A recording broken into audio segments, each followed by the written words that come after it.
Half లీటర్కి 3 spoons cornflour అయితే నాకైతే పడిందండి. ఒకసారి మీరు కూడా చూసుకోండి కన్సిస్టెన్సీ. అండ్ వేడిగా అయిన దాంట్లోకి ఇది కలుపుకోవాలన్నమాట. నేను వీడియో షూట్ చేస్తున్నాను, అమ్మకి ఇచ్చాను. మనం ఉప్మా కలుపుకుంటాం కదా, ఎక్కడ ఉండగట్టకుండా సేమ్ అలానే కలుపుకోవాలి.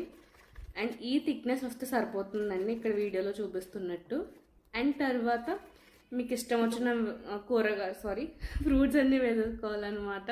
ఇక్కడ నేను దానిమ్మ, యాపిల్, బనానా, ఖర్జూరం, సబ్జీ అయితే యూస్ చేశానండి. నీట్గా మిక్స్ చేసేసుకుని నేను లాస్ట్లో కొంచెం హనీ వేసుకున్నాను. హనీ వేసుకుని ఒక 2-3 అవర్స్ ఫ్రిడ్జ్లో పెట్టేశాను అనమాట. మధ్యలో పవర్ కట్ అయిందని చెప్పేసి మళ్ళీ డీప్లోకి షిఫ్ట్ చేశాను, మళ్ళీ పాడైపోద్దని చెప్పేసి. సో కొంచెం గడ్డ కట్టేసింది నాకు. ఒక 2-3 అవర్స్ ఫ్రిడ్జ్లో పెట్టుకుంటే సరిపోతుందండి, చిల్ అయిపోతుంది కదా, హ్యాపీగా అంటే తినేసేయచ్చు. రెసిపీ ఎలా వచ్చిందో ట్రై చేసి అయితే ఖచ్చితంగా కామెంట్ సెక్షన్లో అయితే మెన్షన్ చేయండి. That's for this mini vlog. Take care, bye.